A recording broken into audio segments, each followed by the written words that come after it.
Good evening, everyone. I'll bring the York County School Board's work session to order. It is December 7th. It is 6 p.m. And right before we had our meeting at 5 o'clock this evening, we were all sworn in by Kristen Nelson, the clerk of the circuit court. So congratulations to my team and everybody here. 4 more years to serve our community and our children and our staff and everyone involved in public education in York County. With that, we got quite a few things on our agenda this evening, work session items. So we'll go ahead and kick things off. Dr. Shandor, you're going to take us into our first one, which is Goal 3 objectives. Thank you, Mr. Medford. Board members, first, congratulations on another 4 years. I know our team is so proud to serve with you, and we're very fortunate to serve with you. We're looking forward to another strong 4 years, and we're excited. There's a lot of good energy up there this evening during the swearing in. So we'll jump into the presentations this evening. Dr. Carroll, our Chief Human Resource Officer, is going to provide us an update of our strategic plan pertaining to several objectives under Goal 3 related to recruitment and retention. Dr. Carroll. Thank you, Dr. Shandor, Chairman Medford, members of the board.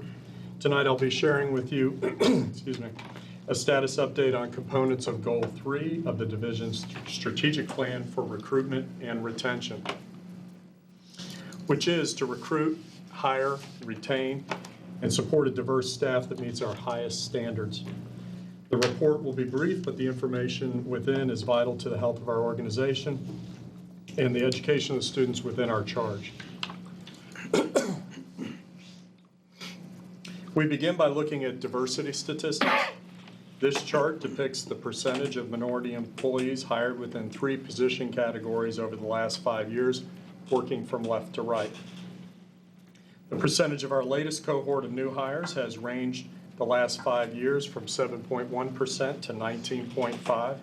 This past year was not as high as last year's 19.5%, but still higher than the rest of the years in our 5-year look back.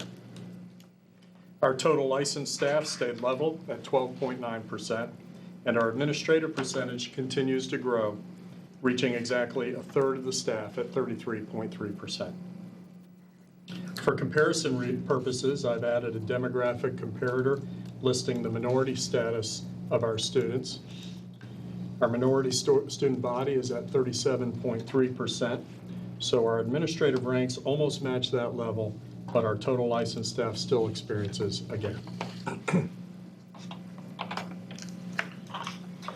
In regard to our recruitment efforts, our objective is to recruit and hire diverse staff that meets our highest standards and will include attending at least 2 targeted recruiting events annually and advertising in at least 2 targeted publications annually. The division met this objective last year. Possible reason our diversity numbers have remained stable is the advertising and targeted recruiting efforts utilized. We advertise in 2 publications, one online in which we are a featured employer. And I have a copy of the magazine that we use right here I can pass around. Due to extreme weather events, we did not attend as many total job fairs as planned, but we did attend 9, 3 of them at historically black and colleges and universities, and we'll be expanding that number this year. In addition, the Human Resources Department was reorganized this past year to create a position exclusively for recruitment and retention. This staff member is tasked with building relationships with these historically black colleges and universities, as well as others beyond attendance at job fairs.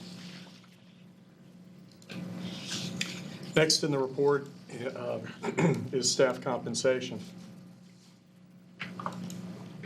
Our next objective was to revise or develop standard operating procedures for periodic review and maintenance of a competitive non-licensed compensation package.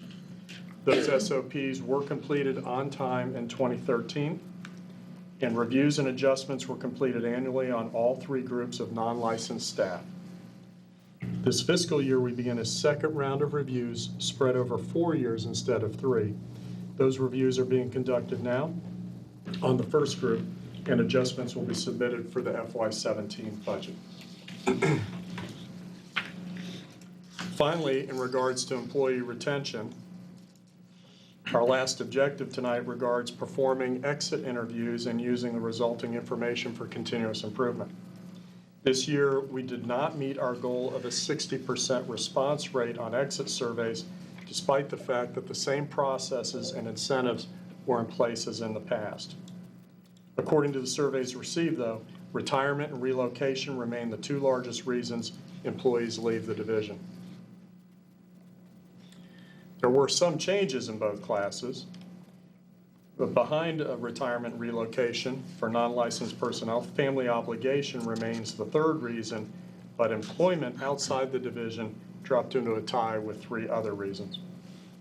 The most favorable features cited of being employed with YCSD with our benefits package was our sick and personal leave policies, while salary was rated the lowest. From the other survey questions, the most favorable responses that employees felt they received were sufficient feedback on their performance and that their department worked well with other departments. The least favorable responses came in the areas of consistent application of policy and morale within their department.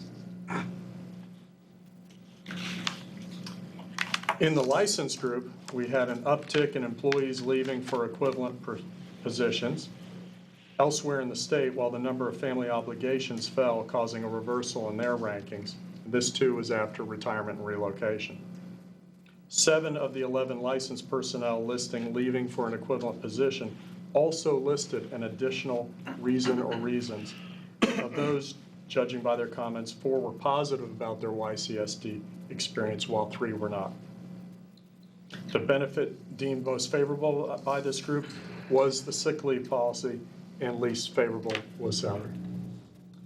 In other survey measures, the strongest responses to celebrate are in the areas of reaction to teaching in general, opportunities for innovative teaching, and cooperation within their school. The least favorable responses were to teacher participation in decisions, the balance between non-instructional duties, and time for planning. I have some additional data, not from the exit survey, but from the staffing report that I would like to highlight with you, and I'll have 3 for you. First is that the 75 license separations that we had last year were the lowest in 3 years, with only 2 years being lower in the last 13. So it was a good year for license separations. And we had only 44 license resignations, which is the lowest in the last 13 years. And this is all while retirements were about the same level as normal. And we only lost 1 teacher in their very first year of teaching, which is when new teachers teachers are usually at the most risk of leaving the profession. And that teacher left us due to relocation. So as far as actions taken in light of this survey, this presentation will be sent to all supervisors for their review. Individual conversation and feedback will be given to department heads or principals that protects former employee confidentiality, but builds an understanding of areas of concern that need follow-up or investigation. For division-wide indicators, verbatim comments will be reviewed to determine if they lead to a need for review of a given policy or practice. Due to the lower survey return, my department is going to investigate a more formal offboarding process to ensure much higher rates of exit survey collection, more accurate collection of departure data, as well as more efficient processing of employees to leave the division. Thank you for this opportunity. This concludes my report, and I'll take any questions at this time. Peyton? Yeah, you know, as you go out to recruit, is there any way to tell the number of applicants that are available to be teachers who are coming out of college? Has that dropped a lot in the last 3 or 4 years? We're getting reports nationwide that that's dropping. I've seen studies from California and North Carolina that are showing percentages in the high 20s and low 30s of less students going into teacher preparation programs. And this should be fairly consistent across the country. So we are concerned about the numbers of teachers that are coming out of the pipeline in the next 3 to 4 years. Thank you, sir. Do you see a trend as far as the teachers who are leaving to take a job maybe on the peninsula or on the south side? Do you see a trend as to one school division over another that's taking our employees? Yes, We do not collect that information. That's something maybe we could look at in a formal offboarding. We just collect the information, so it's saying an equivalent position in Virginia, or is it out of state? But that's a good suggestion to look at that. I was just curious if it was scattered to different school divisions, or if there was one school division that may be offering better benefits that's stealing a lot of our good teachers. I remember one comment from one employee that they were going to a division they'd previously worked in, so they were familiar with the people, but they had had a good experience in York. Thanks. Thank you. You don't have to call my name, thank you. Ms. Haywood? Going back to, it's either your first or second slide, looking at the staffing status. If I looked at the student minority status, and minority would include a variety of Yes. things, can you, I'm looking at school by school, number one, with students first. And you may not have this information available if it's something we can get, but looking at school by school, let's break down that minority status, and then looking at Okay, that's for students for and students, staff. and then also looking at staff. We have in the past looked at the number of kids in the school, the diversity of the schools by student population, looking at the diversity of the staff, and just to see how that goes versus giving me an average for the division. Kind of want to see it school by school. Yeah, I'll look at getting that for you.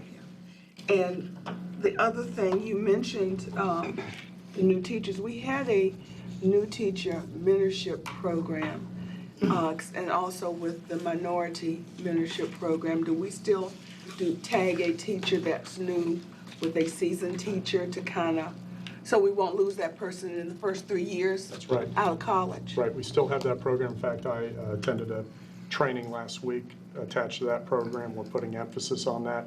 And that's it. So they have a mentor for the first 2 years, and then the third year, they should be into the school by then. But that's something that we do, and we try to match them with somebody who is on the same grade level.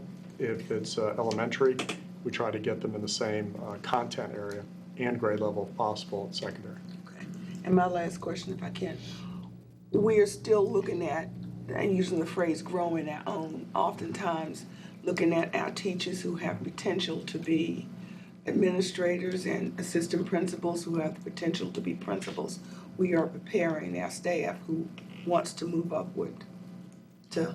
Right, we currently have a partnership with William and Mary for a cohort, and we're also looking at options to build some leadership activities for people that are, not only for that type, for school leadership in the vein of administrative leadership, but also as teacher leaders. So we're looking at that right now. Okay, thank you.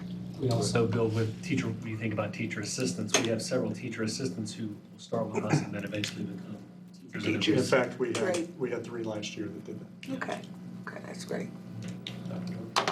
Yeah, just one quick question. I don't know if you know the answer to this, but is there a way to know what the percentage of minority would be in the county? Whether it's, however that's composed. County statistics. So a county demographic? Yeah, kind of a county demographic. I'm just curious as we're, is our division representative of that? That's kind of what, I would think if nothing less, you could go back to the last census. interesting information there. And I don't know if this is the time to throw this question out, because it's really a budgetary question, I think. But I know that more and more of our staff are staying longer and working, 4 years than in the past, which brings us to a point where we start having some of our employees reach the top of their pay scale, licensed or non-licensed, and that's it, they stop. So unless there's a cost of living increase or a scale adjustment, if a step increase is given, they don't go anywhere. So I know that's a concern of mine as we look and kind of start folding into what we offer as packages as this division to retain our employees. But at the same time, we have seasoned people that really offer a lot to a division. And I don't know how we can address that, because I know we just redid a pay plan. It was in discussion about where do we stop it, at what year. But at the same time, I think we still have to recognize there are employees on our scale that have, they're dedicated to the point where they're not ready to leave yet, but they still contribute. And they want to feel valued with, compensation, but they're frozen, kind of stopped. And so I'm not sure if that ever comes up in discussions at your level, or is that more over in the budget area probably as we get into moving forward? Well, I would just say, and then maybe defer to Mr. Jarrett, that you have some teachers that have topped out on the teacher scale that because they weren't even affected by the frozen steps. So, they're feeling doubly like they didn't get compensated for that. But, I think it also, you have to look at the competitiveness of our scale relative to other school divisions and so forth. And that's when we brought the folks in to do the study several years ago. They looked at that and they did not make a recommendation for us to add a longevity bump, if you would. In fact, you had a longevity bump in your old scale, if you remember. It was step around 27. You got a huge increase, and that was considered to be like a longevity step, if you would. And that got leveled out with this most recent revision that took place. But it's something that, Mr. Medford, that we do talk about, we look at, and I think we will do the same thing this year that we've always done with that, and look to see, because one of the concerns is, as you very well pointed out, if you only do a step increase, if that's all you do, the people at the top don't get any increase. Now, fortunately, you haven't just done a step increase. 2 years ago, you did a 2% across the board, so everybody enjoyed that. Year before that, you did a scale adjustment plus a step and a market adjustment of about, I think it was 0.8, somewhere now. So those folks at the top have gotten a little bit over the last 3 years. And last year, you did a 0.6 scale adjustment, but it's not at the same level as folks that are eligible for steps. And I think that's your concern. Right, because like we restore a step and give a step, it doesn't, there are They steps do not to go. enjoy that. They do not enjoy it. But I just don't want to get Yes. that to get lost as we move, because I know when we check in the budget, we start having some really difficult decisions and Yes. choices and discussions. And I don't want Yes. that to get lost in the. But every year, we look at that as a possibility. Thank you. Questions? All right, thank you very good. Thank you. Thanks, Mr. Carroll. All right, our next presentation, I'm going to ask Mr. Tony Vladu if he'll step to the podium. Director of Secondary Instruction. Tonight, Mr. Vladu is going to provide a presentation to review proposed new courses, recommended course revisions, and course deletions for the program of studies for the 2016-2017 school year. He's the one in the right? No, I'm in the middle there. That's right, the one on the right. Sorry. And then he's got. Like he's got the mic. I have an Thank you. Good evening, Chairman Medford, members of the board, and Dr. Shandor. Tonight, I'll provide you with an update on our 2016-2017 Program of Studies process, recommended new courses, as well as proposed revisions. The Program of Studies are middle and high school course information and registration guide. It is reviewed, revised, and published annually.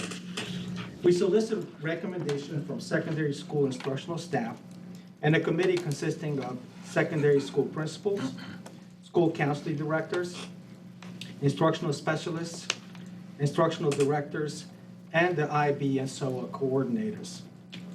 The committee met on October 22nd and November 16th to review the submitted recommendations and collectively decide which recommendations to move forward for your consideration. Tonight, I'll be summarizing the information in the documents provided to you in the folder. Document 1 identifies the proposed changes, and document 2 identifies the proposed additions, costs, and rationale.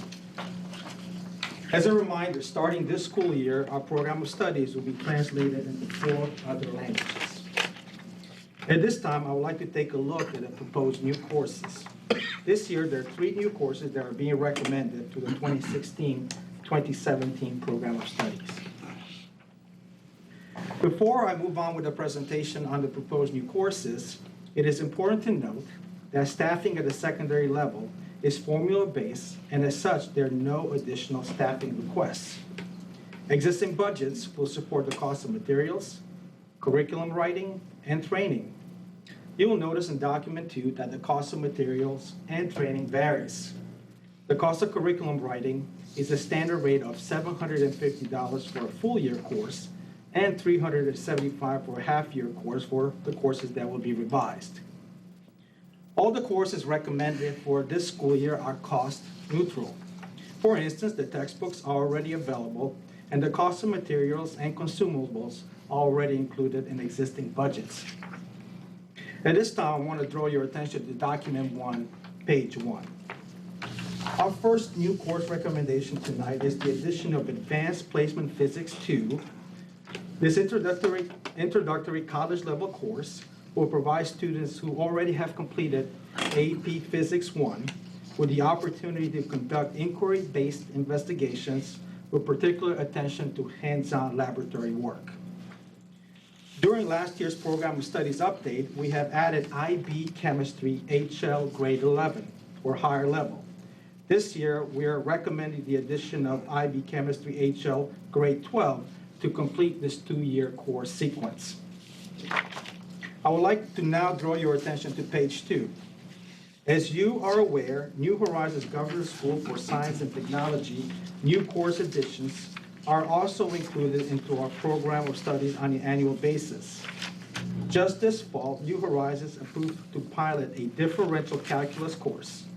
Currently, we have 1 student taking this course. We're recommending the addition of this new course to next year's program of studies. I would now like to take a few moments to update you on the proposed revisions.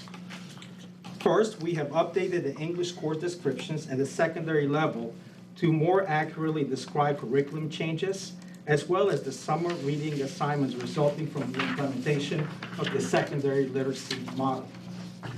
These changes can be found on document 1, beginning on page 2 and ending on page 10.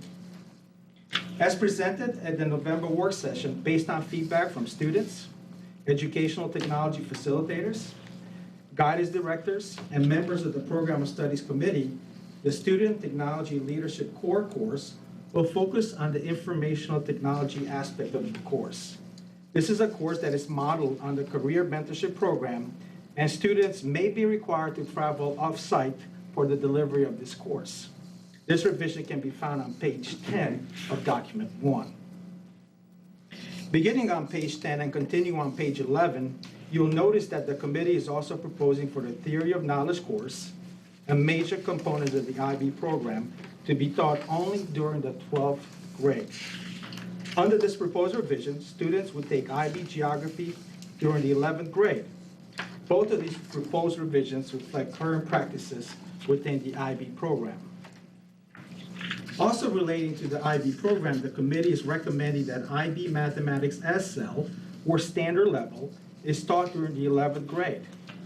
This change will provide students with additional advanced math course options such as AP Statistics or AP Calculus during their senior year. Our next proposed revision is found at the bottom of page 11 and continuing on page 12. The committee is proposing providing students in the 7th grade the option to take Arabic, Chinese, German, and Latin to our virtual high school platform. These are courses we're already offering in the higher grades, and there is no additional cost to making this revision. Tonight, we have 1 special education course revision. The last sentence of the project experience course description that references the modified standard diploma type has been removed. This revision reflects Virginia Department of Education diploma updates. This revision will also provide the option for students on other diploma types to enroll in the project experience course. This information can also be found on top of page 12 in document 1. We have 2 additional course revisions that are listed at the beginning of page 12, at the bottom of page 12, and ending at the top of page 13. These proposed revisions are related to courses already being offered at the Governor School for Science and Technology. As stated tonight, new course offerings on New Horizons are included in our programs of studies through an annual process. These are courses that have been offered in previous years. However, their descriptions have been revised for the clarification of course content. This brings us to this evening's proposed deletions found on page 13. As stated, the committee proposes the deletion of IB Mathematics HL to provide students additional opportunities to take higher level math courses during their senior year. Additionally, the committee is proposing the deletion of IB Mathematics SL12, as this course will be taught only during the 11th grade. Under this proposal, students would take IB Math SL during their junior year, and they take AP Calculus or AP Statistics during their senior year. This will have two advantages. First, it will give students a transcript with both IB, and AP courses. It would also divide the cost of IB exams more equally during the 11th and 12th grade year. These proposed changes will go a long way in making IB tests more affordable for families, offering additional math options during the senior year, and increasing the program completion rates. I want to thank you for the opportunity to present the work of the Program of Studies Committee. This concludes my presentation, and I welcome your questions and comments. Thank you. Mr. Mentor, we'll start down there with you. I really don't have any questions, Mr. Medford. It's pretty straightforward, I think. Yes, on the AP Physics 2, would that be offered at all four high schools? As I'm aware, it may be depending if the class makes. So it would depend on student enrollment. My kids meet with the guidance counselors in the spring, and if it makes, then it will be a go. Okay. I want to throw this out. I think it's wonderful, but I know from talking with students over the years, if they've had conflicts with taking the mandated courses like the personal finance course, by the time they're in 11th and 12th grade and they're on that advanced track, they've run out of courses they can take. Not the courses they can take, but the periods that are available to them. Something to throw out. Could these students identified on the fast track take personal finance in 8th grade to free up a period during high school when they could take AP Physics 2? Because I'm thinking, I'm not sure how many students are actually going to have a period available to take AP Physics 2. Because I know even like with Governor's School, if you're on the biology strand, I know students who've had to take physics, just regular physics, as a virtual class, or they took personal finance as a virtual class so they could get in the physics class, and they had 8 courses, and that's a tremendous load for a senior. But because we have the 7 courses, and if they're in Governor's School or they're just taking, all the AP courses they can so they can have a strong application for colleges, they don't have a period. And I'm just wondering if that could be explored, personal finance as an option for the 8th grader who's taking advanced geometry already. I'm not aware about the 8th grade, but I know as kids get closer to graduation, that scheduling is a problem. One option that has been explored by our students is to take virtually classes either during the summer or at other times of the year to permit those opportunities, to take advantage of those opportunities at Governor's School.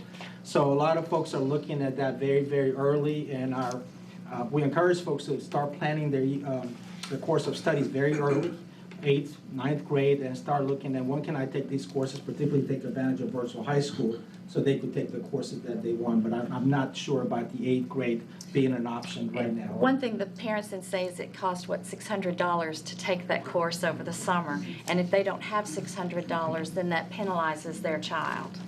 That's something for us to think about. What I would add too is it's probably most problematic for the Governor's School students because they only have room in their schedule for 3 courses at their home school, typically speaking, which makes it very problematic. The other piece that we'd have to look at is the alignment of the course content to the experiences that the student has. Typically speaking, economics and personal finance, we've tried to push to 10th or 11th grade because most students at that point in time have job experiences to which they can build association. It's not saying that we can absolutely look at it, but that would probably be the drawback for 8th graders in terms of their life experiences with regard to jobs. But we'll absolutely take a look at it. Taylor? 2 questions to piggyback on the previous question. For classes generally we want all 4 of our high schools to be very, very similar with similar offerings. We know, for example, Bruton has a lower student population. I know in the past where it would take maybe, say, 15 students to have a course to make, we have lowered that number in the past for Bruton to, say, 12 or so. Is that still something that we look at across the board? I always feel good to say that the diploma from one high school is the same as diploma from all 4, meaning that all kids have the opportunity to take similar courses. We do look at that during our staffing meeting. Once we see how many kids are enrolled in this, each class at each school, we'll present that to the committee in late August, beginning of September, and make a decision. And we do take that into consideration, the size of the school. Additionally, Mrs. Haywood, the staffing ratio for Bruton High School takes into account that because they're a smaller school, there's actually an additional allocation because it's more difficult to build a master schedule with a small school. You have more singletons, and because you have students. So ultimately, the principal is still going to make that decision with regard to staffing in their building when they can and cannot offer a course with a smaller number of students. But we actually staff them with additional positions because of their small size. Okay, thanks. And last question. We always, we've talked a lot about the kids in the middle, that average kid. If you look at our program of studies, do you think it's a strong enough program that meets the needs of those kids in the middle, so to speak, but gives them enough of an incentive, enough of a high expectation to accomplish? One of the things we're looking at is the advanced course experience at the middle school level, as well as the number of underrepresented groups in our advanced classes at the middle school level, because that's often when it starts. When you get to high school, there are a lot of prerequisites that are needed, so we're working with our middle schools and making sure we're pulling more kids that are ready to take these higher level classes. Dr. George? If we had new course offerings at New Horizon, would that be presented tonight if they were? Yes. Was that a different time that we? Well, we've got the one course, plus we've got some revisions that they've already given us. But oftentimes, you'll remember in June, you'll see another small program of studies update. And that's usually because the state has made some changes. They might make changes to course codes, and because New Horizons may have added courses. So typically speaking, you'll see a few updates, and they're all outside the division changes that we have to update. So yes, we'll bring those to you. And that's definitely something that I think I want to keep on the radar. I think there are some Absolutely. programs that can be, I mean, this is great, but, physics, chemistry, and differential equations is not everybody's cup of tea. So, I mean, I just want to be aware of that and maybe take a look at some programs that perhaps we could have discussions on for New Horizons. And also what New Horizons is going through, they're going through a strategic planning process as well and developing their vision. We met, we had a plan meeting with Mr. Johnson. He was sick, and so we have to reschedule. But it's pretty interesting and exciting, some of the courses that they're looking at and the program they're looking at New Horizons. When we looked at wanting to create a high demand course at the high school level, when you look at some of the proposals they have, there's a lot in the information technology, cloud computing, in those fields. Now again, that's for 2020, I believe. So they're working on their visioning process right now. And so it's really exciting to look and see some of the course offerings that they're going to make available. Whereas if we were trying to do it on our own, because the numbers may be so small at each school, we wouldn't be able to offer it or staff it. New Horizons has the opportunity to do that for us. Well, just let us know. I might add too that what we do in our school, we deal with one budget. What we do at New Horizons, we're dealing with 6 school divisions. Actually, And absolutely. depending on money from each school division, so more difficult. Just have one kind of bounce off Robbie's question or comment. I didn't hear much, I heard some stuff about IB, but I didn't hear anything about the health sciences at Bruton, because usually we're expanding or rolling that program a little bit, or our arts other programs that really make us and define us as a school division. So I guess we're good in those areas with whether it's School of the Arts, or whether it's Math, Science, Technology, our STEM school, whether it's just, the programs, the special ones that we offer. are we okay? Because I know the health sciences have improved, and we've had some growth there, and this time there's no recommendations on the table, so. One of the things we're trying to do is have a presentation for you in the spring about that program, to highlight the program and discuss that program. Okay. So it's still going strong. Where this time, I can't say that. Okay. I think that the program is going as it did last year, but we'll provide numbers to you. We'll provide that information and an update in the spring. It's a good program. One of the things I think in terms of moving the teacher from a part-time to a full-time status might be one of the things that's necessary to allow that program to expand. And I know that, I guess I'll throw this out because you can bring this back later too, and that would be, do students in that program jump to New Horizons to follow, whether it's the LPN program or dental hygienist or dental? Yeah, they actually have 2 tracks they can go, and that's one of the tracks is to go into a career mentorship program. Right. Or to take advantage of some of the dual enrollment courses that are available through Thomas Nelson, or go through the programs at New Horizons. Right. Thank you. Thank you. Thanks. Thank you, Mr. Ledoux. All right. All right, our next presentation is actually Dennis Jarrett, our Chief Finance Officer, is going to share some information pertaining to the capital improvement program. Thank you, Dr. Shandor. You've already had extensive discussions on the CIP. We've been working on this thing now almost 4 months. So I thought what I would do is first is just kind of revisit the process we've used to date. And back in September, you took a look at the first draft of the Facilities Master's Plan, the 10-year Facilities Master's Plan, and that laid out all of the projects that we were looking at for the 10-year period of FY17 through FY26. Then in October, we brought to you the final draft of the Facilities Master's Plan, and then you also had a public forum on the Facilities Master's Plan at that time, actually just soliciting input on the capital improvements program. And then in November, you held another work session, and we talked about the actual capital improvements program, which is effectively just the FMP rolled into the CIP document format. And you also held a public hearing in November that allowed the public to come out and speak on the CIP. And so that brings us to this meeting, which is the work session in December, where it's the last work session before you as a board actually take action on the capital improvements program.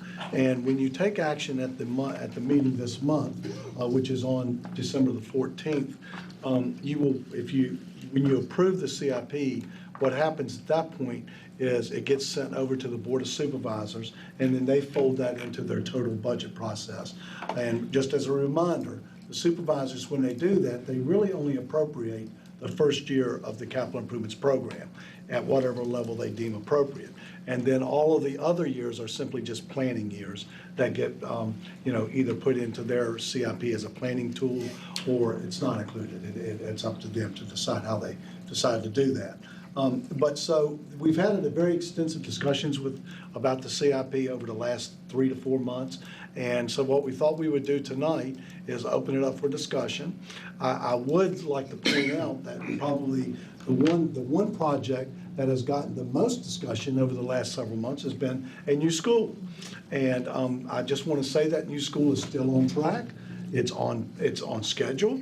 And you're going to hear some superintendent's going to provide some more information later in the meeting about looking at land options for the school division. But we're excited that we are moving forward with a new elementary school up in the northern end of the county. We've got in the first year of the CIP, FY17, some dollars to cover A&E services and for looking at land options. And then in FY18, that's when the construction dollars would be available. So the plan is out there, it's on schedule. We just hope to keep it on schedule. That's the goal now, is to keep moving forward with this.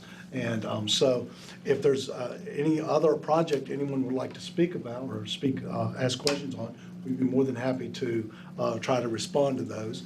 The CIP has been available to the public both on the internet through the School Board Division's website. It's also available at all the public libraries. And so that's pretty much what we have tonight, and I'll open it up for any discussion. I'll start this at Dr. George. Not Myrtle. Okay. Yeah, no. Ms. Haywood? Oh, I'm fine. We've discussed this an awful lot. And Dennis answered the question that I was going to ask, and that is, how does the public find this? It's gonna be on our cable station, the meetings that will run over and over. You said online and the hard copy in the library. That's Will the schools also have a hard copy of They this? don't get a hard copy, they get a email that has the PDF copy attached to that. And of course, it's on the website too. And what we do encourage, and we do meet with the principals, and we did recently, and we go over the CIP with them, and we encourage every principal to look at the projects that affect their school, so they can Exactly. become aware of those projects. And so if the public comes in and says, hey, tell me about this roofing job that's in the CIP, Exactly. they are able to speak to that. So we want them to be our advocates as well in this area. We want our parents to know as much about this process, the budget process, so they can be more proactive and know what's going on. Yes, ma'am, Thank you for exactly. that. Ms. Gursky? I don't want to jump the agenda. I'm assuming that you're going to talk to us about the land. Just briefly under superintendent's remarks? Okay, because that was where my questions were. Good. Mr. Mentor? No, I'm just glad to hear that the new school is still on track, and we definitely keep the public informed continually on this project. Yeah, that's a good point. We do, and that's really about all these projects. As you well know, Mr. Teixeira every month provides an update to the public on the capital projects that are going on, and that's a continuous process. So as these projects, if they do move forward in FY17, there'll be a continuous update to the public about what's going on in the schools related to that. And, Dennis, I think it's important for the public to know that, the process of how things are moved around and shifted on this plan. When it comes to safety, that's going to trump anything, I'm sure. Things like leaking roofs, you can't have that. So, though it seems like it's a long ways out, we still have the latitude to move this stuff around based on those couple of factors. And I just think it's important for people to know that. It's very important because, and that's, if you look at the CIP and compare it to last year's, you'll see a lot of those projects have been shifted because the priorities have changed. Yeah. For example, a roof in one school might now be a higher priority than it was a year ago because the leaks just have gotten worse.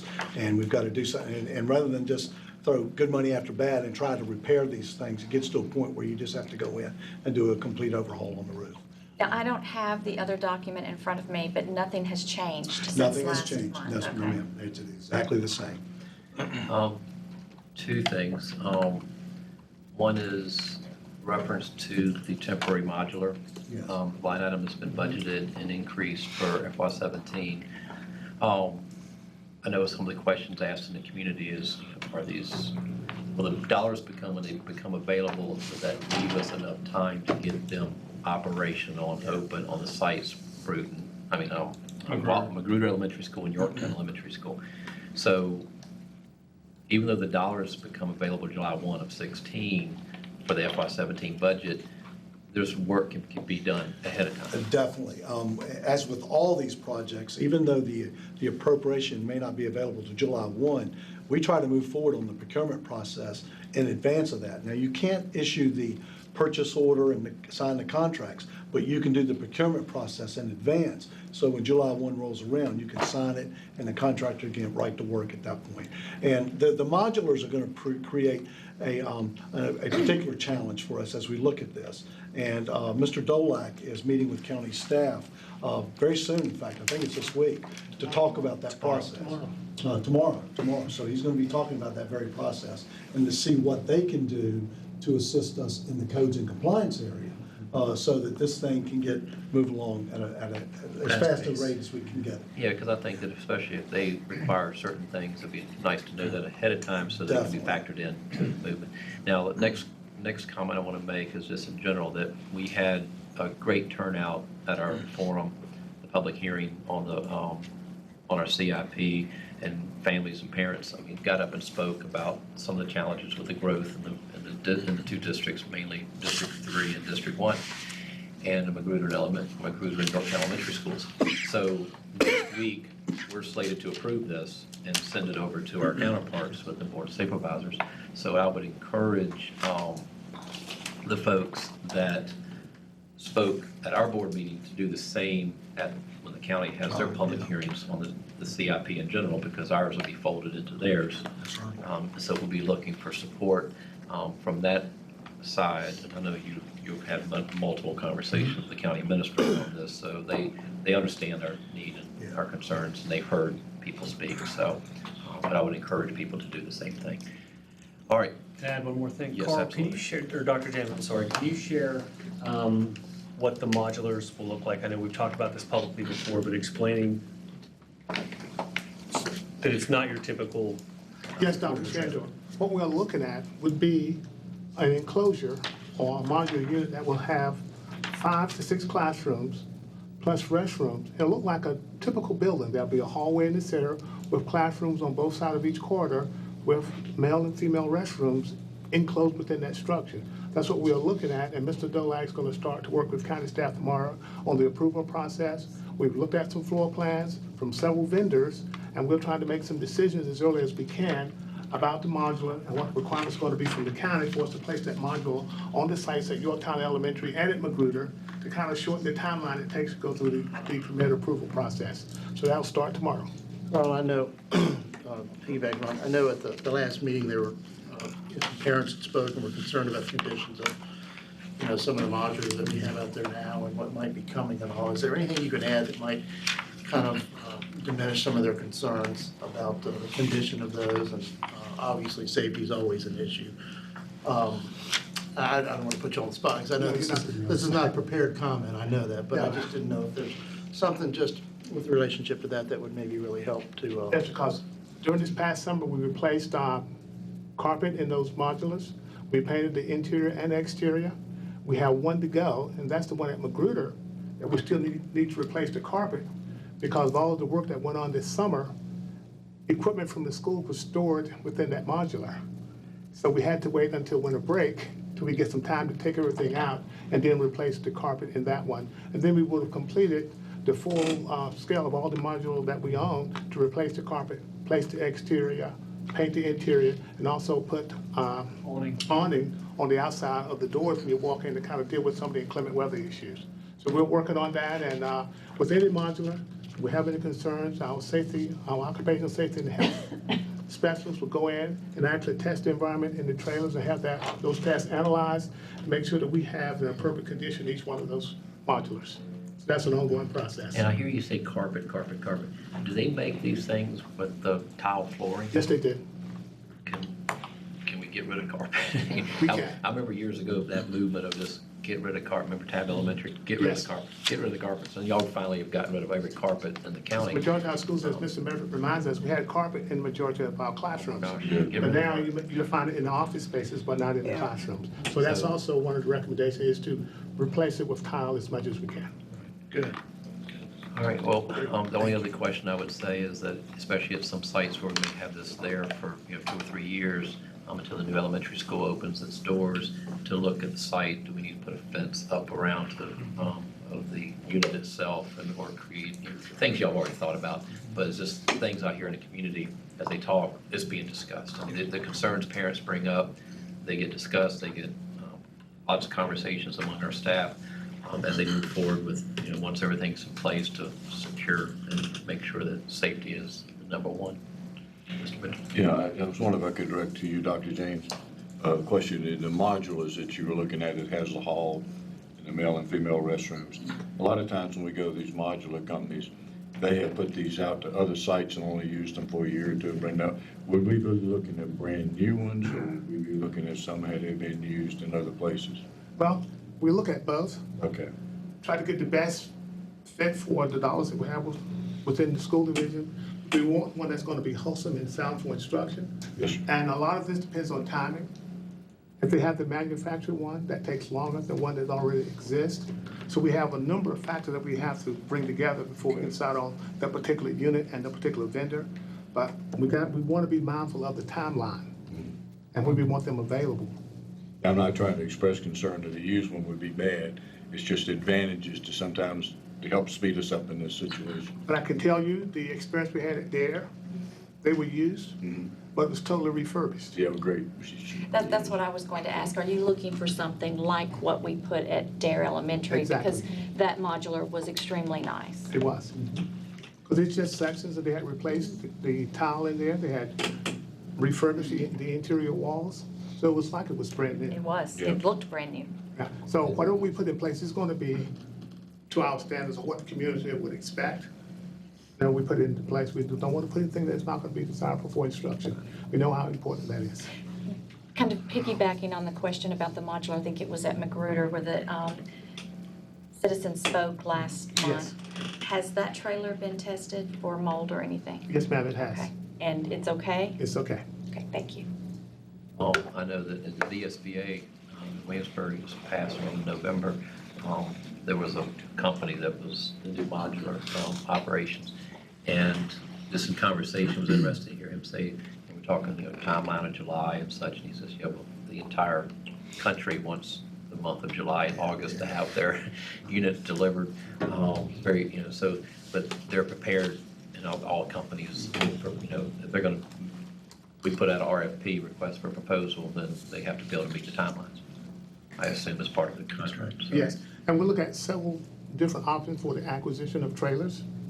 Sometimes we can do it without going out on RFP. If there's an existing contract out there that we can become part of that contract, then that shortens the timeline because you're not doing the RFP process. But that's part of the discussion that Mr. Dolak's gonna have starting tomorrow with county staff, so we see which way, the best direction to shorten the timeline for us. That'd be nice if we could attach to another contract. All right, thank you very much for moving into, this FY 17 budget outlook. All right, so we'll let Mr. Jarrett, I'll let you pull that up, Jim.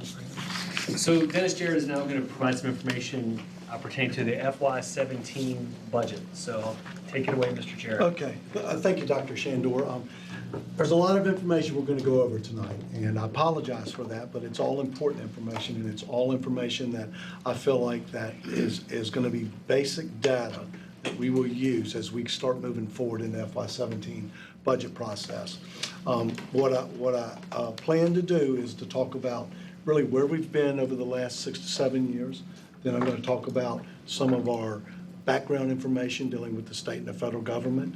And we're going to talk a little bit about some crystal balling of revenues. And I have to tell you, this is going to be very, very sketchy, but it's going to kind of lay some framework out there for us.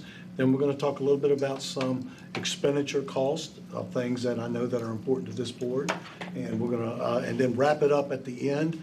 Kind of, hopefully you'll get a better sense of where we're headed for FY17.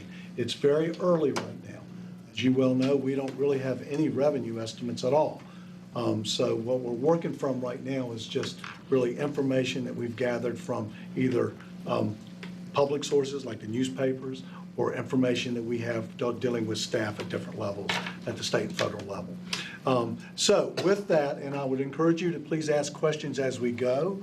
That will be fun. What I wanted to do first was talk a little bit about where we've been.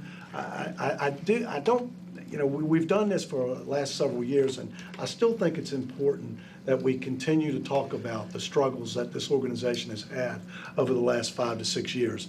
The first slide talks about the budgets for FY10 through 13. And as you well know, that was when the economy was really, had taken a downward spiral. And that was when K-12 education got hit pretty hard, along with a lot of other state agencies as well.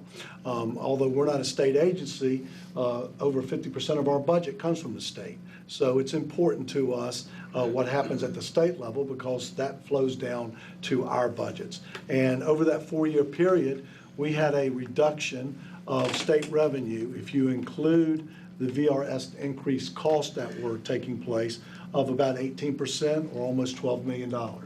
That's a huge reduction in your revenues over the 4-year period. I know you know this. I know you know the struggles we went through, but I think it's important that we just keep that out there in the framework of our discussion as we go forward.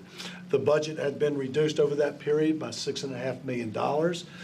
If you include, again, the VRS increased cost. And just as a reminder, over the during that 4-year period, because the economy investments had gone down so far, the VRS board, who does the investing for our retirement plan, their investments were going down, so that created a liability on that end that they had to beef up the rates, if you will, that they charge employers for retirement costs. During that 4-year period, we cut 124 permanent positions, 124. Most of those were not teachers. Most of those, well, at least in the first 3 years they weren't. In the last year, we did have to hit the teacher ranks. But most of those reductions in the beginning were not teacher related. We did eventually have to go to reducing the number of teaching staff. And then during that, this is the one that really hurts the most, was there were no raises, no step increases, and no position regrades during that period. So essentially, for 4 years, you held your staff on the same pay grade and the same step as they were on. Now, during that 4-year period, you made some one-time payments to folks. You also helped on the health insurance area as well, but there were no systemic raises provided. Then we went to the 14 budget, and at that point, we got a little bit of an increase in state revenue, $300,000. That's a 0.6% increase. So it really wasn't a whole lot of money to begin with, but at least it was starting to move the arrow up instead of down. And the county increased our contribution by $1.2 million, or a 2.4% increase, and the total budget went up 1%. So it's hard to get real excited about that, but we were, because that was a turning point.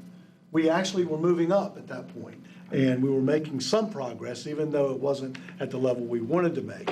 You had enough funds through all the reductions we made, which included cutting 19 more permanent positions, to provide a 2% across-the-board increase for all employees that were on the full-time eligible employees. But we provided no step increase. So as of 14, you had gone 5 years with not providing a step increase for our employees. And that's the one item I think we keep hearing about. Now, we moved into 15, and when we got into the 15 budget, state revenue went up significantly, went up 5.2%. Now, that looks good, but at the same time, they increased the VRS rate again. So that means we had to take 1.8 million of that 2.9 and cover the VRS rate increase. So it looks promising, but there was a required contribution that absorbed a major part of that $2.9 million. At that same time, we got an $880,000 increase from the county, and our total budget went up by 3.2%. And I would emphasize that most of that increase went to a state requirement, the Virginia Retirement System rates. Dennis, I have a quick question, if you don't mind, if I could go back just the Yes. last slide. It said health insurance rates Yes. increased 17.2. Was that right before we changed the plan? Is that? Yes, sir, that's correct. That was the Okay. year, that we went in and changed the plan, and that's how we got it down. They were actually requesting the rate to go up close to 30%. We lowered that to 17.2 by adjusting the plan and using some of the cash So reserves. this is after the change in the plan? It was. 17.2, okay. And I would add that the year before that, we did a 20% increase in health insurance. So there were 2 years we had significant increases in health insurance. So moving on to 15 again, our health insurance rates had a positive turn. Our large claims decreased significantly, so we were able to reduce our rates by 3%. So that saved about $318,000, and you were able to provide a 3.1% increase to employees, which included their first step in 6 years, and a scale adjustment and your new pay plan for teachers. So it was a relatively very positive year for staff, because it was really the first time that they had seen a step increase in 6 years, and the first time teachers had seen their pay plan adjusted in that same period of time, if not longer. But Excuse me. yes, ma'am. I thought the health insurance rates just decreased by 6%. That's this year. Okay. That's this year. We're going to get to that one. But again, we had to cut another 16 positions in FY15. So I did the math on this, and so over a period of those years, I guess it's from FY10 to 15, we cut 164 permanent positions. That's a lot of staff. That's a lot of service delivery, if you will. And we're feeling it. We're filling it in a number of areas. But that's the reality of where we've been. And Dennis, just to jump in there, I'm Yes. hoping that y'all are very candid in conversations with this board this year to really let us know those impacts. Because I think not only do we need to hear what we've done and the impacts it's caused in central office and our building support and that kind of thing, but also I think the community and the parents and such, the taxpayer needs to hear that our level of service in some cases may have dropped or diminished a little because we've cut that many positions over. Well, a good example is look at the custodian area. We've added on square footage over the years, and yet we've eliminated custodian positions. So they've been squeezed on both ends. More spaces to have clean and healthy, and less staff to do it with. So, and that's played out in a number of different areas, even in the instructional area. Looking forward to 16, where the year we're in right now, state revenue increased $1.6 million or 2.7, and the VRS rate did not go up. So that was the good news about that year. It was the second year, this is the second year of the biennium, so the rates didn't adjust. County revenue went up 0.7%, $361,000. So your total budget went up 2.1%. And with that increase, you saved money on health insurance. Again, we had another good year in the plan year 15, so we were able to reduce the rates by 6.6%. So you had 2 years where the health insurance rates went down, and you actually have one of the healthiest funds right now in health insurance. I think you're probably some of the healthiest in the state. We have a healthy cash reserve, close to $7 million in our reserves, and we reduced the rates this year. And so I think our health insurance program, if you will, and we are self-insured, I would remind you, we are self-insured. So we don't have anyone that's going to come in and bail us out if we have a bad year. That's our responsibility.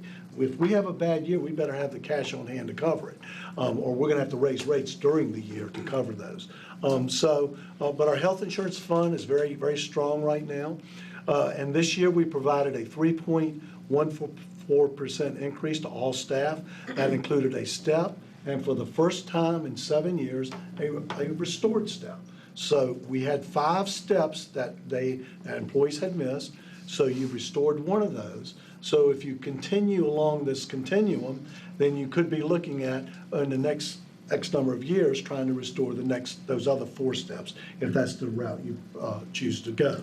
And so you were also able to do a 0.6% market adjustment for teachers. So those teachers at the top of the scale received a little bit. Again, it's not a whole lot, but they did receive something. And we added, this is good, we added 14 positions this past year, and that was really to deal with enrollment increases and special ed requirements. So we have started to rebound, if you will, and we hope that process will continue.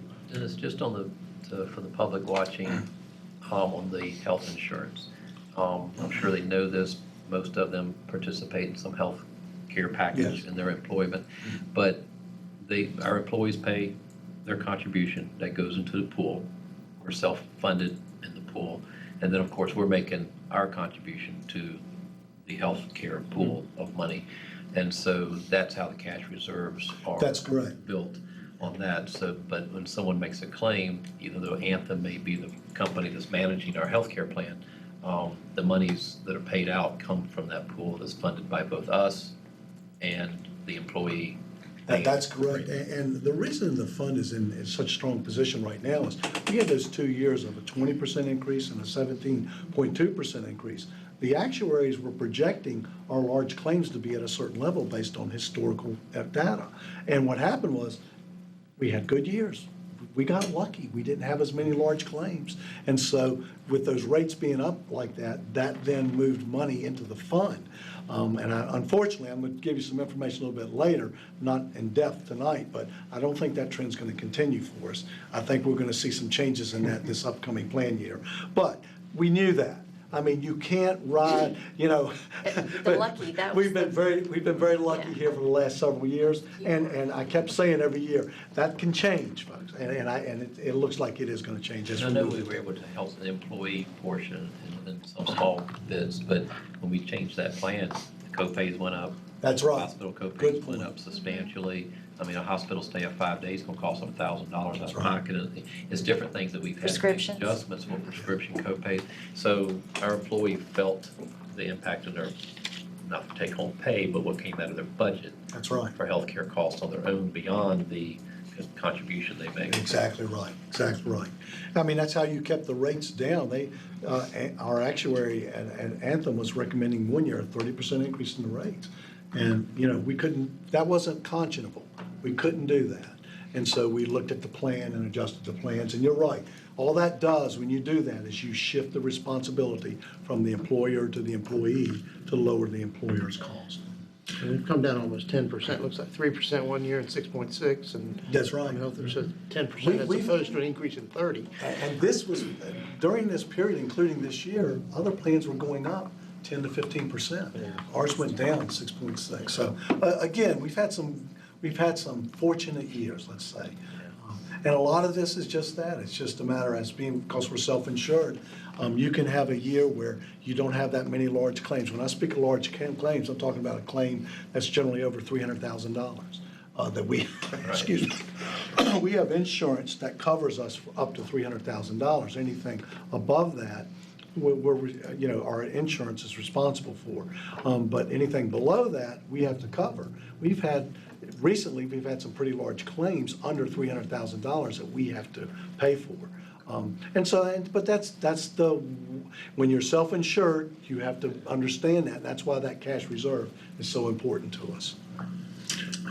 Now, I personally believe that a picture or a graph sometimes can say 1,000 words. And I want to first talk about this one, this is a graph that shows what the operating budget has looked like since 2007. And if you look at that, I think what is probably one of the more important pieces, if I can get this thing,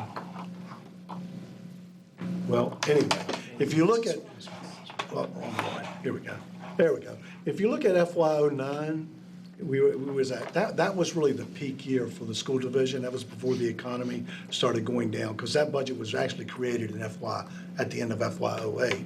And you look at where we were in 11, that's about a $9.4 million reduction. Okay, so yeah, I mean, this right here was a significant downturn that we as an organization, we had to overcome, okay, and we did that. We did that, and while that was going on, I would add our test scores were still doing pretty good.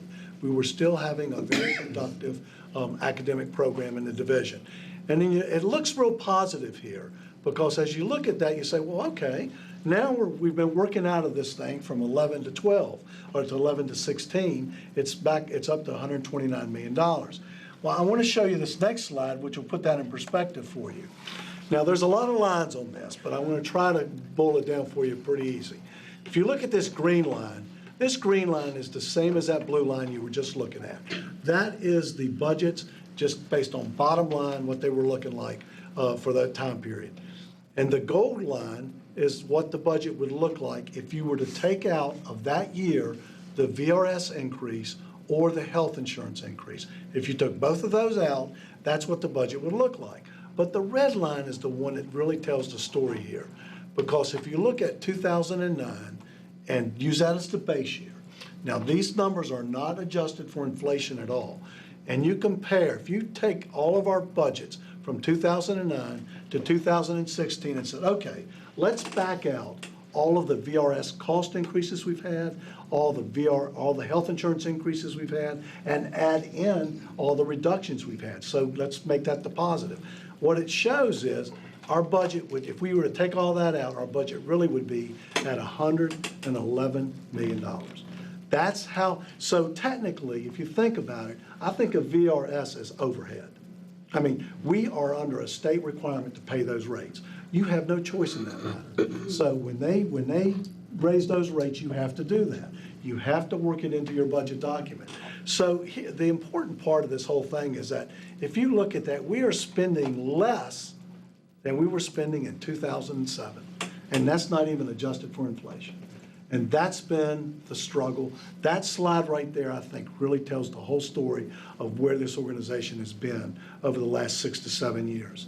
And that's why it's difficult. It's difficult, and I would venture to say that if you were to do a slide like this for other school divisions in the region, it would look similar. Because we're not living in a vacuum here. We deal with the same things that the other school divisions are dealing with. During that period where I talked about no step raises were given, no other school division was doing that either. I mean, we were not doing something that other places were not doing.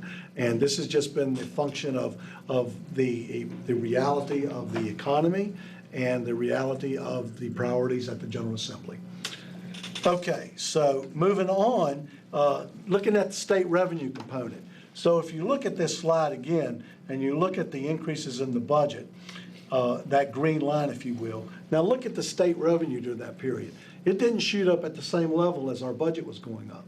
So what that meant is, while our VRS rate increases were going on and other cost increases with health insurance and so forth, the state was not paying their fair share of those increases. So you as a board, that's why you had to go in and make tough decisions where you're going to cut. You had to cut staff, you had to cut buses, you had to cut textbooks, because in order to meet those required costs, you weren't getting enough from the state, you were getting some increases from the county, but it wasn't enough to offset the total loss of revenue. And so the state, I really said a lot of this at the level of the state because, you know, and they were dealing with some serious issues at their end as well, as far as state revenues coming in as a result of the economy. And so K-12 education certainly paid their share of the reductions to make the state budget balance. Now I want to move into factors that deal with our FY17 projection.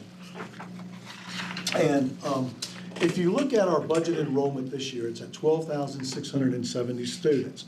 Right now, we're hovering around 12,570, some 560, somewhere in that arena.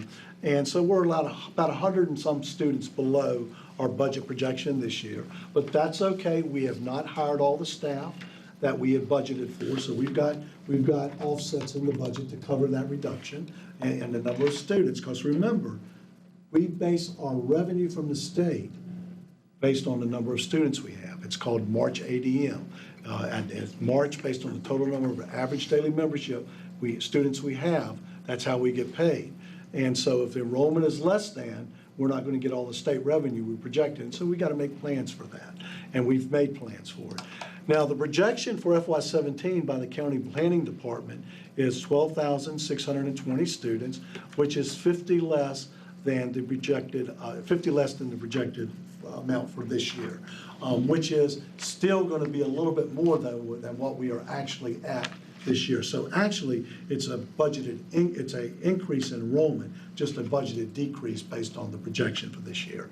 I would just remind you, the County Planning Department does this estimate. They meet with county or school division staff. And the principal person at the county is Tim Cross, who does this. He really is pretty proficient at it. He's done it for, I don't know, maybe 20 years now. And his numbers are generally pretty well thought out and pretty close. In recent years, it's been a little bit of a challenge for him because what's been going on at Bethel Manor, you know, all the renovations that have taken place. Now that that's settled out, we do anticipate the enrollments to be a projection to be a little bit closer than it was this year because, you know, the enrollment projection last year, they were still working on the Bethel Manor, refilling all those homes. What about the new projects? Excuse me, all the new projects? Well, he figures in, All that? he has a pretty extensive formula that looks at, he uses a cohort survival method, which effectively is a grade progression method. So if a student is in the first grade this year, we move them up to the second grade. Then the second grade moves up to third grade. So it's a grade progression method. That's one thing he looks at. He also looks at new building construction that's going on, what new developments are out there, what are planned, what are active. He'll look at that. He also looks at the birth rate. The birth rate 5 years ago. Now, he looks at the birth rate 5 years ago because that's a predictor of the kindergarten class. Because when you use the cohort survival method, there is no graduation from pre-kindergarten to kindergarten. So he has to have a method, so he looks at the birth rate 5 years ago, and that's how he projects the kindergarten class, which, by the way, I believe the projection for kindergarten is a little bit up from what it was a year ago. I know he's usually right on. Pretty close. But last month, we also saw projections for the new development, the townhomes and the apartments. Yes. And we had an entire kindergarten class Right, that was right. unexpected. Yes. So I look at these figures and I think, okay, well, the population of students decreased in some other areas, though we know in York and Magruder areas, it's increased. So it's kind of like a double-edged sword here. I'm not sure which figures to really look at. Well, we actually, when we met with Mr. Cross recently on the enrollment projection, we brought that up, that you know, hey, look, that projection in this particular development was way off.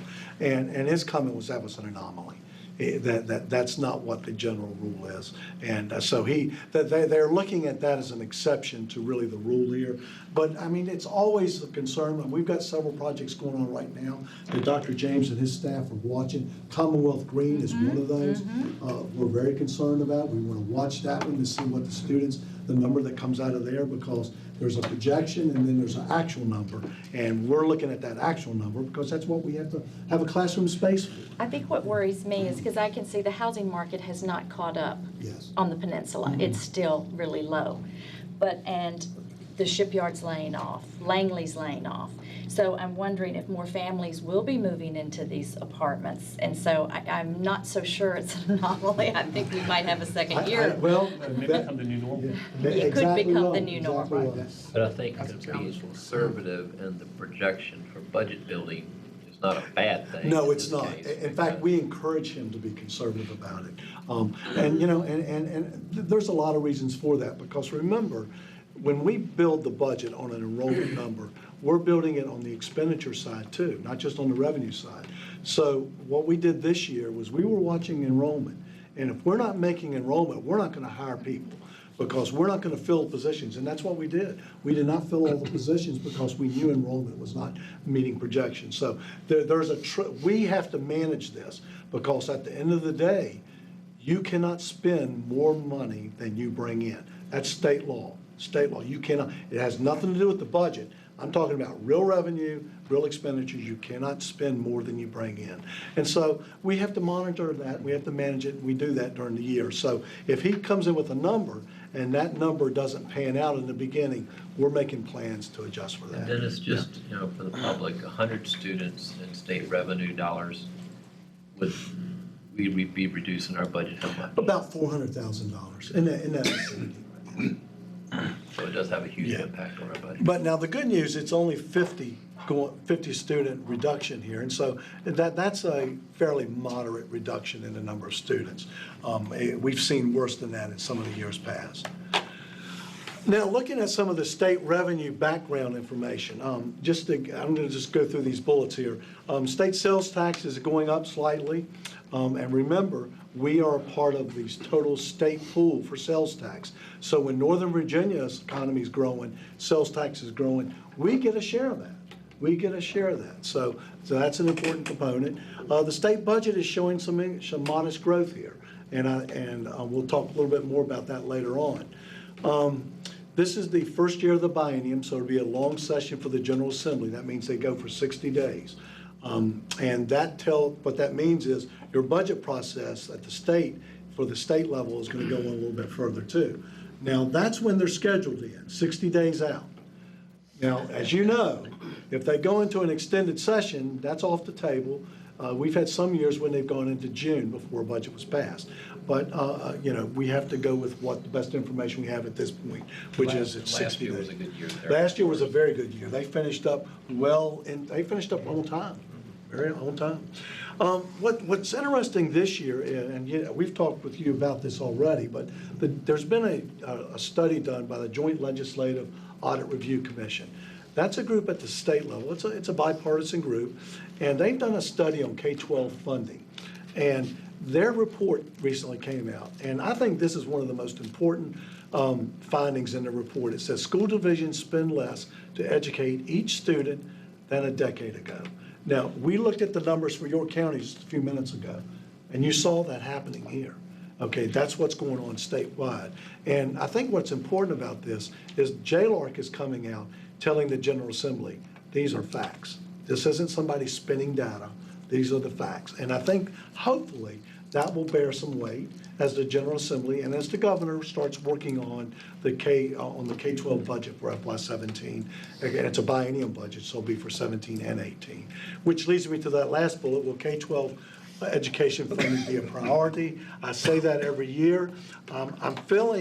I'm hearing some positive things coming out in the news reports about what could be coming out of the governor's office, but we don't know. I mean, we just don't know. Nothing has come out in writing yet, but we are certainly somewhat encouraged about some of the rhetoric that's being thrown around, so we'll have to keep following that. Some more state revenue backdrop, changes in SOQs. We've talked about it in the past, and I do believe that there has been some discussion. Some of my colleagues was at a meeting of the Senate Finance Committee last month, and there was some discussion at that point about changing the SOQ for assistant principals. Okay, what that means is they provide more funding for more assistant principals. Right now, you exceed the SOQ funding for assistant principals. So if they were to do that, that would be revenue that would come to us, and you wouldn't have to do anything to hire more assistant principals because you already exceed that SOQ. We've got the re-benchmarking that's going on this year. That's looking at between probably a 2% and a 3% increase. So if the General Assembly funds the re-benchmarking, we could see an increase related to that. Just a reminder, re-benchmarking is the state's way of saying, they look 2 years back and they say, okay, how much have costs increased for local school divisions? Based on those analysis, they then re-benchmark the factors that they use for costing out the SOQs. For example, a teacher, what used to maybe cost $45,000 based on the SOQ, now may cost $48,000. Because they update those factors, and that then increases our funding. On the bad side of things, we're back in the VRS arena, and rate's going to go up again. And I've listed all the items there that it's going to go up. I won't go into detail, but I will sum it up and say between the VRS retirement, the healthcare credit, and the life insurance, it's an increase of 0.89 points. That's a lot of money. It doesn't sound like a lot, 0.89, but it's significant, and I've got a dollar figure we're going to tag to that in a few minutes. Good news is you have completed the 5% shift on VRS. You did it over a 4-year period. There's only 2 school divisions, I believe, that are left to finish that out. Everyone else has finished it. So that is really good news for us. And that helps Mr. Carroll and his recruiting too, because now we're playing with a level playing field when we talk about salaries with other school divisions. This is probably one of the highlights of tonight's presentation. The local composite index. Now, just as a reminder, the LCI is one of the major factors that the state uses to develop or determine how much funding each locality gets. Each locality, each school division has a different LCI, and it's based on a number of factors. They look at assessed values, they look at sales tax, they look at adjusted gross income in your locality, but then they compare that to what's going on statewide. So let me put that in perspective for you. If you think about it, 2 biennium ago, our LCI went up significantly. You see that 0.3727 to 0.4049 down at the bottom there? That's what it went up 2 biennium ago. Okay? Actually, 1 biennium ago. Okay? That cost you $2.2 million right there. That was one of those tough years. Okay?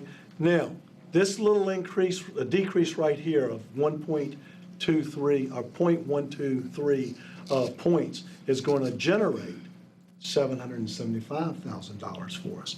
So what has happened is this. Back in 2015, Northern Virginia was suffering from depressed assessed values. The economy was not as good as it could have been.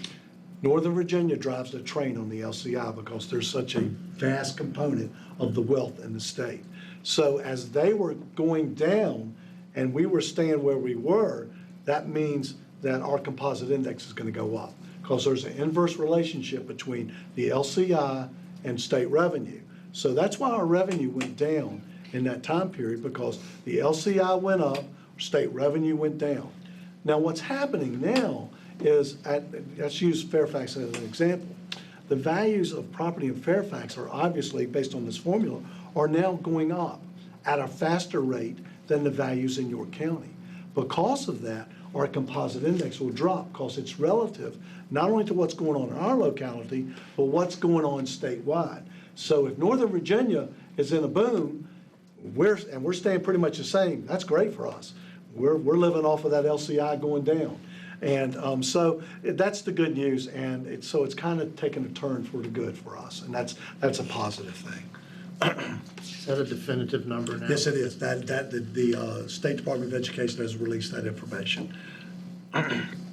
Now, I want to give you some more information on LCI because I think it's important. This is our comparator group of localities in this region. And if you look at Williamsburg, everything that's in a negative bracket here is a positive in terms of state revenue. Now, Williamsburg is going down by 0.0256. Now, that sounds really good, and it is good, but Williamsburg is at 0.8 composite. They are at the highest level of composite index can be. In fact, Fairfax used to be at 0.8. So Williamsburg is going to go from 0.8 to 0.7 something. Okay, so, but if you look after Williamsburg and you go down, York is about in the middle of the pack. So the good news is that I feel like that York County is pretty much average, if you will, in terms of what's happening with the LCI. So we're not the worst and we're not the best. But the best is Williamsburg, and Williamsburg is already at the top. So I kind of throw them out of the mix to begin with. So we're right in there with our LCI reduction. And notice James City County is going up. It's a very small percentage, but theirs is actually going to go up. So that tells me that the factors that they're looking at in James City County outpaced what was going on statewide. And that kind of makes sense because you think about all of the building that's going on in James City County and the schools that they're looking to build and so forth. It kind of makes sense that would be going on. Now, this is what the composite index looks for those same localities in FY17. So Williamsburg is now going to be 0.7744, James City County, and you can go on down the list. I thought it was interesting if you compare York to Chesapeake. Now, most people would look at York County residents, I think, and say, well, if you live in York County, you probably have a similar cost of living as you would in Chesapeake. Pretty close. But the composite index would not bear that out. Composite index is different. In fact, if our composite index was the same as Chesapeake, we'd be getting about another $3.6 million in state revenue. So these factors are very specific to localities. And that's why, if you look at Hampton and Newport News, look at where they are. And a lot of that has to do with the adjusted gross income and the assessed values of property. Because I live in Kiln Creek, and I can tell you the assessed value of a home in Kiln Creek is much higher on the York County side than it is on the Newport News side. And that plays out in this LCI. Really has nothing to do with population, does it? No, it doesn't. It has to do with the locality that it's involved. So then moving on from the LCI, there are some key days dealing with state revenue that we're looking at. December 17th is when the governor will be releasing his budget. And that's going to be a really important date this year because from what we're hearing, there's been some, I guess you might say, some information flowing from associations that they feel like that there's going to be some increases coming from the governor's budget for education. We don't know any of that to be factual, but we hope that is the case. We'd like to see some SOQ changes too. Maybe that'll come out, we don't know. The General Assembly convenes on January the 13th, and they will end, if they go the 60 days, and 60 days only, around March the 12th. And you are scheduled to approve your budget, I believe it's March the 28th. So that will dovetail very nicely if they end on time. If they don't end on time, then you end up approving a budget based on some other revenue number other than what the state has approved. Now, we're going to move into the federal revenue now, and this is where it's going to get a little bit more involved and different than what we've seen in the past. Well, we've seen continuing resolution for the federal government for a number of years now, and that's no different this year. They're under a continuing resolution until December the 11th. They have passed a budget, but they haven't allocated all the money out to the programs yet. That's what the Congress is working on now, and they're still doing that, and hopefully they'll have that done by the 11th. If they don't, and that has happened before, then the budget for Impact Aid just gets pushed back further in terms of projecting for it. The Department of Defense budget, you may remember, we get about this year, it was budgeted about $700,000 for DOD money. Now, this does not flow from the United States Department of Education. It flows directly from the Department of Defense. And what it is, it's called heavily impacted money. And what it's based on is the number of students you have that are parents are in the military. So it's strictly based on military impaction. And what happened though, our impaction hasn't gone down, it's actually gone up. The funding for this program was cut last year from $40 million to $25 million. So this year, our revenue went down for that based on the projections. So unless it gets increased, which is a possibility, it could get increased next year. If it does, then that revenue is going to have to go down. There were some increases put into the budget that was approved by Congress recently. Now, but whether or not those get allocated to this program or not remains to be seen. There are a lot of, I'm going to say this, there are a lot of competing priorities at the federal level, and you know that. So we'll have to wait and see how that plays out. So the impact aid estimate is not available at this time. Now, this last bullet is one I think it's really critical, and it's something we've not dealt with before. But I anticipate if things go the way I think they're going to go, we're going to end up exceeding our budget for impact aid this year. Right now, you have budgeted about $9.4 million for impact aid. They have been catching up with one-time payments, okay? And I suspect that's going to continue. We got a huge payment that's coming down the pike as soon as they get this budget approved. And when that happens, I expect our budget for 2016 for impact aid to be over by several $1 million, okay? Now, you have an agreement with the Board of Supervisors that happens, that you roll that money into the Revenue Stabilization Fund. Remember that fund that we have, it's got about $5 million in it now. It was created back in '95 because we had a shortfall in impact aid at that time. Now, what's important about that one-time payment going to the Impact Aid Reserve Fund is that means the timing of payments has now shifted. So in FY17, our impact aid budget is going to have to be reduced because we're not going to get those one-time payments in that year. So now we've got a new norm for impact aid that we've got to deal with. And that means that's what the Revenue Stabilization Fund was built for. So what I would see hopefully happening is if it does occur in FY16, we exceed the amount that was budgeted significantly, and we have to reduce it in 17. Over a period of 4 to 5 years, we would use the Revenue Stabilization Fund to gradually reduce the impact aid line item so that we can absorb that reduction, because it could be as much as $2 million. And if it is, then we would want to gradually reduce that over a period of 4 to 5 years so the impact on the school division's operating budget is not one big hit in 1 year. And how do you build that back up? How does You don't build it back up. That's what you have to eventually have to re-budget. Talking about the The revenue revenue, that's stabilization right. fund. Now, the revenue budget can go up. A number of factors can cause that. If the appropriation were to go up, it could go up. If the number of military students we have or federally connected students we have goes up, it could go up. There's a number of factors that could cause that to go up, though. But you'd be looking at like taking, if we're getting a little over $2 million in excess in that line item Yes. this year, taking those dollars and maybe a little bit more, but not much from the actual fund that's in there now to carry over the next. That's right, that's right. So you would use whatever, say there was $7 or $8 million in the Revenue Stabilization Fund when we moved into 17, you would use those funds to gradually reduce your reliance on the impact aid dollars. But we still probably end up with $5 million left in the account. No, I wouldn't say that. I would not if you do this over a period of 4 to 5 years. See, what I would, and I've got a slide on this, and I'll talk more about it in a minute. But I would like to see it more gradual. In other words, like a $300,000 to $400,000 reduction a year, rather than see us go and take $1 million out in 1 year. I mean, that's this organization.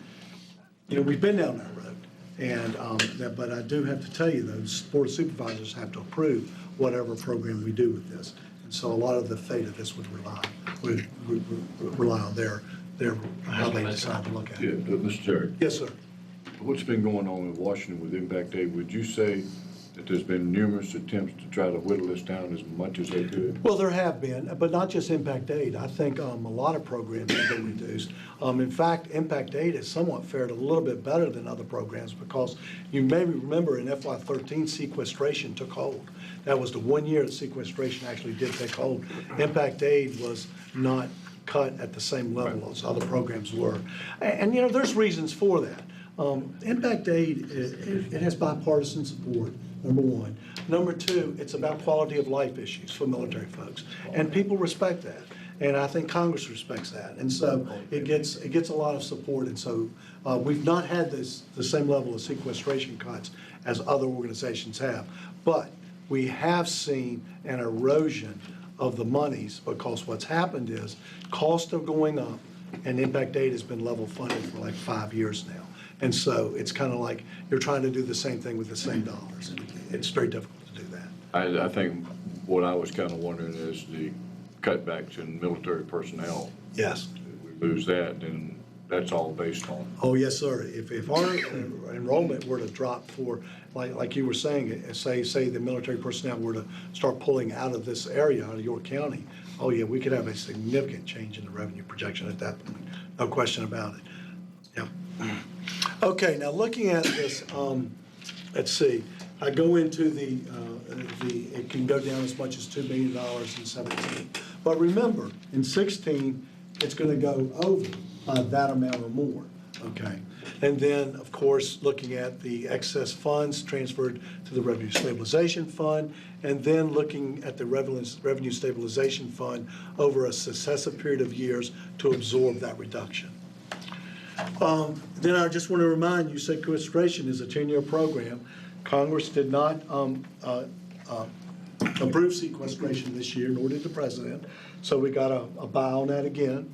Whether that'll come back in 17 remains to be seen.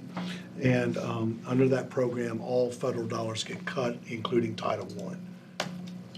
Now, let's take a look at county funding. So we talked a little bit about state, we talked about federal. Now looking at the county funding. Let's look at this year. Well, first off, let's say we don't know how much the county funding is going to be for 17. There is no funding formula, and this is a reassessment year for the county. But all of those impacts, we just don't know how that's going to play out for the school division at this point. The superintendent and county administrator have been having some preliminary discussions. And so the county administrator is working on this, but there have been no firm numbers provided to us yet. But as we look back at current year's FY16, school board requested a 2% increase, and you ended up with a 0.7% increase. That was about, the 2% was about $1 million increase requested. You ended up with about a $361,000 increase. Here's another way of looking at this.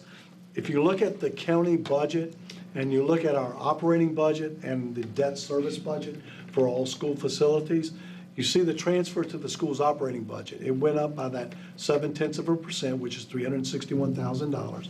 But the transfer to the school debt service fund went down by $1.4 million. Now that's because the Grafton High School, Grafton Middle School complex was paid off. So that freed up those funds. So if you look at it over a totality basis, the transfer to schools actually went down by about $1 million, around 1.8%. Now, where did those dollars go? Well, they're in the county budget. Now, some of that would have been used for the 361, and the rest of it would have been transferred over to the county budget. So the county, those dollars have been pulled back into their general fund? That's correct. Okay. Now, as we move into the new elementary school, they'll have to borrow. That's correct. So that number's that debt service number is going to go up significantly. So Yeah. does that debt service payment that increases more than what we're looking at there for building up a new school, that comes from their general fund, not from our general fund? That's correct. So they have to find a mechanism, pathway to Yes. fund that. That's correct. That's correct. We don't pay for any debt service. The county pays for 100% of all debt service. The state does not participate in debt service, nor does the federal government. So that gets funded 100% by the locality. And so if the debt service for the new school and all the other projects for 17, when they hit, that falls onto the county. Okay, now, let's take a look, more macro look at things. Okay, here's that crystal ball I was telling you about. And I'm gonna ask you not to hold me to these numbers, because I'm just throwing out some options, some possibilities here. And I've looked at the state first, and I said, what if the state increase was a range of 2 to 4%, including the LCI change? We would be looking at between a $2 million and $3.3 million increase, okay?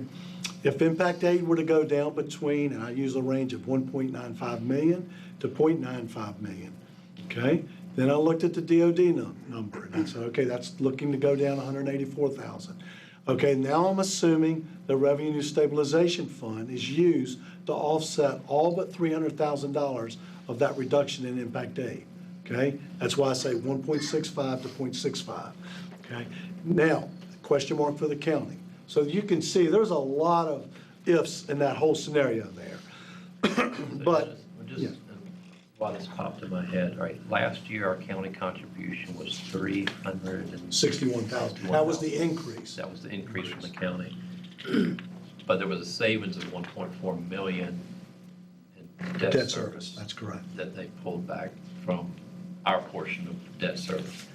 I mean, it's water under the bridge, but I think as we move forward, having conversations between county staff and our staff, but also between our counterparts with the board of supervisors, to keep that focus as we move forward. Yeah, no question about it. And you know, they're aware of this too. And it's something that, the harsh reality of this whole thing is that when you start looking at our CIP and the county CIP, both of them together is a huge commitment, a huge commitment. Our new school is a huge commitment. I mean, that's $25 million, $26 million right there. So the debt service requirements for the county related to the county project and the school projects and the upcoming, I would say the next 2 years, are significant. I don't want to downplay that. And so that is going to be a real struggle, I think, for the county board of supervisors to deal with. I mean, our new school is going to happen. And in addition to the debt service, there's an operating cost of that new school. And that's between $1 million and $1.5 million. And that's going to have to, at some point, land in this operating budget. Probably it's going to hit FY18, but it's going to hit. It's going to hit. And so there's a lot of future commitments out there in this county. And frankly, you know, it's been building. It's been building over time. I mean, we've had a lot of growth in the county in recent years, and there's not been a whole lot of building construction going on, both on the county side and on the school division side. Most of the things that have taken place have just been renovating buildings that we already have. So if you look at that, the total possibility of well, I would say one possibility of revenue range is 1.5 to 2.8, and that's a lot of assumptions up there for that. Now, let's look at the expenditure side. That 0.89 point increase for VRS costs $590,000. That's based on the staff we have right now. Look at compensation. Well, let's look at health insurance first. Our health insurance rates most likely will be going up this year. We're based on some preliminary information. We're fleshing through that, and we're going to be getting more information to you in January on that. But they are going to be going up. For each % that it goes up, you can see the cost for the employer and the employee. So it's pretty significant, and that's something we're going to have to look at in January and see what kind of a rate increase we're looking at. I will say that because our fund is well funded right now, we would hope to use some of those reserves to offset some of the increase that we're required to do, because if it's large claims that are driving it, that makes sense to try to weather those out over a couple of years so they kind of level out for us. So we don't find ourselves creating a huge health insurance fund by raising the rates a significant amount. Then we got a cost of a current step, $1.2 million, cost of a restored step for eligible staff that has lost 4 steps, which is the same program you used a year ago, except you used it for 5 steps. An employee that had lost 5 steps got 1 step restored. And then, of course, a market adjustment. So you can see, if you just look at the two step amounts there, I mean, that's a significant chunk of the revenue that you're looking at. So the point, I guess, is that it's going to be a struggle. I mean, there are some things I haven't put up here yet that we will be looking at in January. One of those is attrition. and we also hope to have a number from the county at some point in time. So those are two revenue or expenditure reduction components that we haven't put up there yet. But, there's a lot of, it costs a lot in an organization this size just to handle the compensation piece. And we're no different in that. I've seen some email traffic where localities and school divisions are talking about, they're hoping to do a 1% increase next year. Well, if you do a current step on our pay plan for teachers is worth about 1.5%, 1.4, 1.5%. For our non-licensed staff, it's 2%. So you can see the factors that we're working with here are, relatively speaking, are pretty costly items. But since we have that new teacher pay plan rolled, we can't stop it. I mean, Yeah, right. We'll be destroying something we just Yes. got going. Well, we would certainly want to, at a minimum, look at the current step. We don't want to lose any more steps, at this point. So I think at a minimum, look at that, and then as funds allow, we look at the restored step and other initiatives. Dr. Shandor knows that he's got some initiatives he's looking at in the special education area. And there are some things we've got to do there that we're required to do. Dennis, on a different note. Yes. I know the county brought in Evergreen Solutions. Yes. To do what we did with our teacher license plan. Has there been any discussions among you and Neil Morgan, county administrator? Because if they make a decision with county employees, it can drive a cost to us if we adopt that new, because we've always been on their plan for our non-licensed. So is there anything with that at all? They haven't released any information to us on that. They told us what's going on with it, that they are working with Evergreen on that program. But I would say that technically speaking, we are not on the county pay plan now for our non-licensed staff. If you compare the two plans, the amounts are different, the scales are the same, but the amounts are different. We came off of their plan back in 11 or 12, fiscal year 11 or 12. Which plan is better, do you think? Well, they're both, mechanically, they both work the same. I'm talking about for non-licensed Right. staff. Mechanically, they both work the same. It's just that the values are different. Right, but the values, which one's higher? I would say right now, theirs is probably higher, only because they haven't restored any steps. They've done increases for folks. So my guess is they have bumped their scale up, and I don't know that to be a fact. But if they bump their scale up, and we were just giving steps, then our scales haven't changed, and our scales haven't changed. Do they still use a pay scale, a step? They haven't awarded a step in years, and I don't think they've, and they're not on the same program that the board is looking at in restoring steps. They have not even considered that at this It'd point. be very interesting to find out what Evergreen advises them to do. Yes, we're definitely interested in following that. They've called over and gotten some information from our HR department. They've called me and gotten some information about it. But I wouldn't be surprised if they don't take a whole different path on their compensation program. And like Mr. Medford says, if they do, that may be something that we might want to take a look at in conjunction. Or may look at it and say, we're just Or gonna. that's right, or may look and say, we're not on this. We might just redo our own non-licensed. That's right. Yeah. So you have the choice. That's one thing that the board does. You have the choice of how you want to compensate your folks. And you just happen up until FY 11 or 12, you happen for our non-licensed folks, it worked well to have one pay plan. For our non-licensed folks, that was the same as the county pay plan. But unfortunately, what put us off of that plan for the most part was the VRS. They adjusted the full 5% one year, and we only did 1% that year, and that negated it. But we should be pretty close now, depending upon how they adjusted for their market adjustments that they did in prior years. I haven't looked at it to make a determination on that. So looking at that, and I think this is the last slide, which is just some new funding requirements, staff compensation we just talked about. We still have replacement buses. That's on the table. Right now, transportation has about 15 buses. Remember, we cut buses during all the budget reductions that took place. So we're 15 buses in arrears. Now, what we're talking about is trying to use one-time money for to get back on schedule for this, but we don't have a program yet to do that. But we're looking at one-time funds. Special education is an area that we're concerned about this year because there are some requirements that we have to meet based on the number of special ed students we have. So you're going to be seeing some information about that flow to you. And then, of course, textbooks and educational materials. That's an area we've looked at for a number of years. Whether we'll have enough money to make a stab at that. What we've been doing in this area is we have a replacement schedule that is, what, about every 13 years?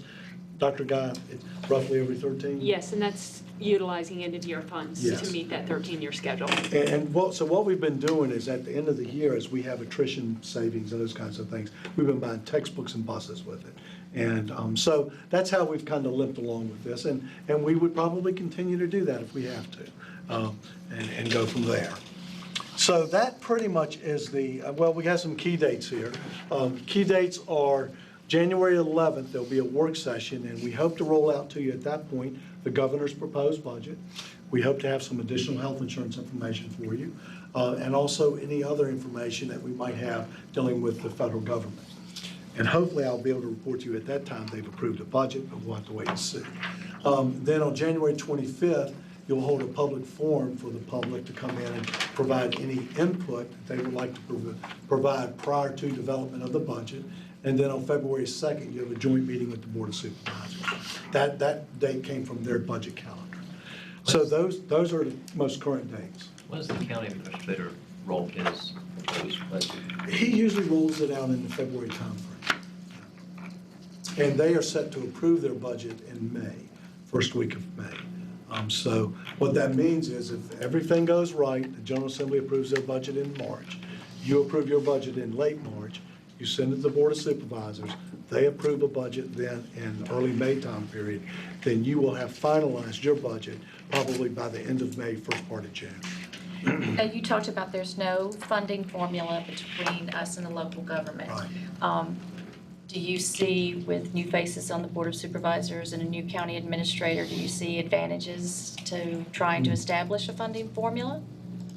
Well, that's an interesting question. We had a funding formula for years, and it worked well. But in recent years, for whatever reason, there's not been one. So I'm going to stay out of that political arena right now. But there are clearly advantages and disadvantages on both sides to having a funding formula. The advantage is, as the revenues go up, then both parties share in an amount that's agreed upon in advance. So there's no fighting over the money.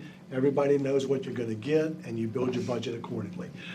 The downside is if revenues are going down, which doesn't happen very often, but if the revenues go down, then you're not getting any increase in revenues. I'm not so sure we would have fared as well as we did And had we that's had possible. that formula the past 2 or 3 years. That's possible. Speculation. Yeah, it is speculation. But I think that's worthy of discussion as we move forward in this. Because, again, there's advantages to both organizations to having a formula. There's formulas in place in a number of school divisions across the state, even close by. They have these agreements. What we had was not a formal agreement.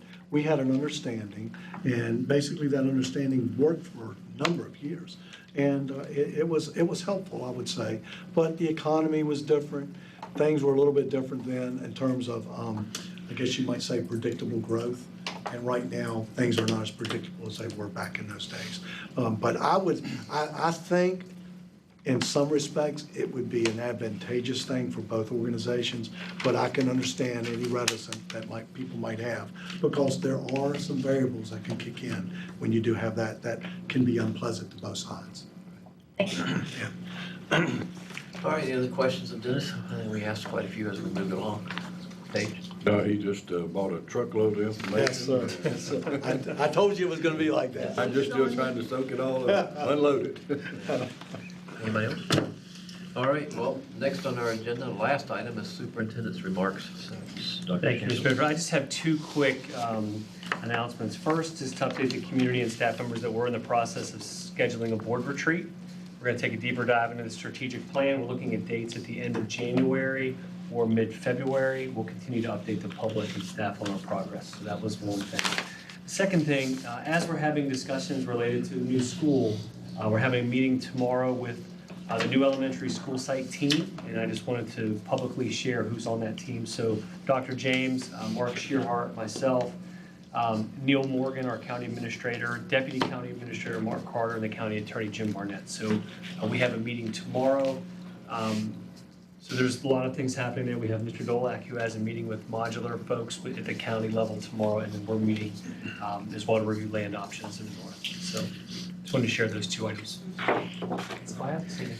The only thing I have is in your packet for January. I know it's a month out, but committee assignments and as we move into our reorganization in January. So take a look at that, see what you're serving on, whether you wish to change or move things around. There's some interest maybe to do some things there. So take a look at that. And anybody else have anything else? All right, with that, A lot of good information. exactly. Great night of lots of data. So, all right, well, we're adjourned. Good night, everyone. It is full on.